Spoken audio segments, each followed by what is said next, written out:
জয় হিন্দ বন্ধুরা, জ্বলছে পদ্মা পার। চিকেন নেকের সুরক্ষায় তৎপর হয়ে উঠল আবারও বিএসএফ। ড্রোন থেকে শুরু করে থার্মাল ক্যামেরায় চড়ছে নজরদারি সেখানে। হ্যাঁ, নিরাপত্তার বলয়ে মুড়ে ফেলা হয়েছে দীর্ঘ সীমান্ত সংলগ্ন প্রতিটি জনপদ। আবারও একবার নতুন করে উত্তপ্ত হয়ে গেছে বাংলাদেশ। ইনকলাব মঞ্চের মুখপাত্র সন্ত্রাসী ওসমান হাদির মৃত্যুর পরে সেই উত্তেজনা অগ্নিগর্ভ আকার নেই। বাংলাদেশের প্রথম শ্রেণীর সংবাদপত্র প্রথম আলো সহ একাধিক অফিসে, এমনকি ডেলি স্টারও অগ্নিসংযোগ থেকে শুরু করে সেখানে লুটপাট করে মধ্যরাতে গুড়িয়ে দেওয়া হয় বঙ্গবন্ধুর বাড়িও। নতুন করে বাংলাদেশের অশান্তির ঘটনায় কড়া নজর রাখছে ভারতও। শুধু এখানেই শেষ নয়, অশান্তির আজ যাতে কোনোভাবে বাংলায় এসে না পড়ে সেই জন্য সতর্ক সীমান্তরক্ষী বাহিনীও। বিশেষ করে চিকেন নেকের সুরক্ষায় কোনো খামতি রাখা হচ্ছে না। চরম অরাজক পরিস্থিতির জেরে বৃহস্পতিবার রাত থেকে ভারত বাংলাদেশের সীমান্ত এলাকায় আরও কড়া নজরদারি শুরু করেছে। কার্যগত নিরাপত্তার বলয়ে মুড়ে ফেলা হয়েছে দীর্ঘ সীমান্ত সংলগ্ন প্রতিটি জনপদ। থার্মাল ক্যামেরা থেকে শুরু করে night vision camera, CCTV camera, ড্রোনের সাহায্যে নজরদারি চালানো হচ্ছে সেখানে। কেন্দ্রীয় গোয়েন্দা সূত্রে জানা গিয়েছে, উত্তরে কোচবিহার, জলপাইগুড়ি, দার্জিলিং, 2 দিনাজপুর ও মালদা মিলিয়ে 6 জেলায় প্রায় 1400 কিলোমিটার ভারত বাংলাদেশ সীমান্ত রয়েছে।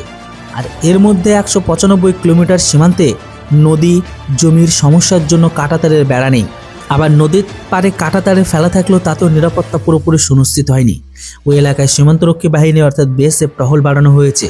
তবে সবচেয়ে বেশি সীমান্ত রয়েছে কোচবিহার জেলায় 550 কিলোমিটার, এরপর দক্ষিণ দিনাজপুর 250 কিলোমিটার, উত্তর দিনাজপুর রয়েছে 227 কিলোমিটার। এই বিরাট সীমান্তে 2 দিনাজপুর আর মালদার অধীনে থাকা প্রায় 700 কিলোমিটার আর কোচবিহারের 550 কিলোমিটার সীমান্ত এলাকায় নিরাপত্তা সবচেয়ে জোরদার করা হয়েছে।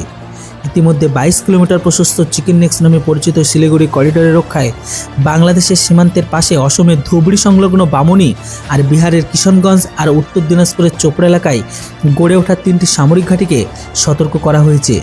চিকেন নেক্স ঘিরে রয়েছে নেপাল, ভুটান, বাংলাদেশ ও চীন। ভৌগোলিক অবস্থানগত কারণে এলাকাটি অত্যন্ত সংবেদনশীল। হাসিনা দেশ ছাড়ার পর থেকে এখানে সামরিক বাহিনীর তৎপরতা বেড়েছে।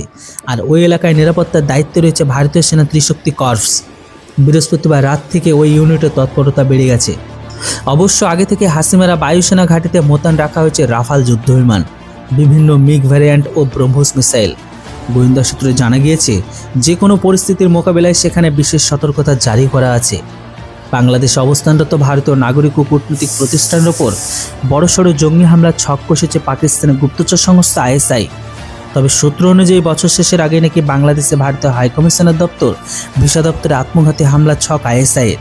আর এই ষড়যন্ত্রে সক্রিয়ভাবে একাধিক কট্টরপন্থী ইসলামিক সংগঠন জড়িত বলে গোয়েন্দা রিপোর্টে বলা হয়েছে। আর এর মধ্যে উল্লেখযোগ্য জামিতি ইসলামী, নিষিদ্ধ সংগঠন হিজাবুত তাহরি, আনসার আল ইসলাম, এমনকি তথাকথিত স্ট্যান্ডার্ড পাকিস্তানি বা মেহাজের সম্প্রদায়ের একটি অংশ। গোয়েন্দা সূত্রের খবর অনুসারে 17 ডিসেম্বর ঢাকায় অবস্থিত ভারতীয় হাইকমিশনকে ঘেরাও করে কর্মসূচি পিছনে আইএসআইয়ের হাত রয়েছে। পরিকল্পনা ছিল কমিশন চত্বরে অগ্নিসংযোগ, ভাঙচুর ও ভারতীয় কূটনীতিকদের শারীরিকভাবে আক্রমণ করা। যদিও সেখানে নিরাপত্তা ব্যবস্থার কারণে, নিরাপত্তার চাদরে মুড়ে ফেলার কারণে বড়সড় বিপর্যয় এড়ানো সম্ভব হয়েছে। কেন্দ্রীয় গোয়েন্দারা জেনেছে যে বাংলাদেশে ভারত বিরোধী কার্যক্রমের মূলে রয়েছে আইএসআইয়ের ছক। সাম্প্রতিক মেহাজির রেজিমেন্ট নামে একটি নতুন জঙ্গি ইউনিট গঠনের তথ্য মিলেছে সেখানে, যেখানে বাংলাদেশে থাকা পাকিস্তানি যুবকদের নিয়ে নিয়োগ করা হবে। আর এই ইউনিটকে আত্মঘাতী হামলার প্রশিক্ষণ দেওয়া হয়েছে বলে প্রাথমিক খবর পেয়েছে গোয়েন্দারা। তবে সবচেয়ে উদ্বেগজনক তথ্য হলো, হামলার নির্লক্ষা বাস্তবায়ন নেতৃত্ব দিতে পারে এক কুখ্যাত জিহাদি প্রকাশনার সম্পাদক, যিনি আগে থেকে দক্ষিণ এশিয়ার উগ্রপন্থী প্রচারের সঙ্গে যুক্ত।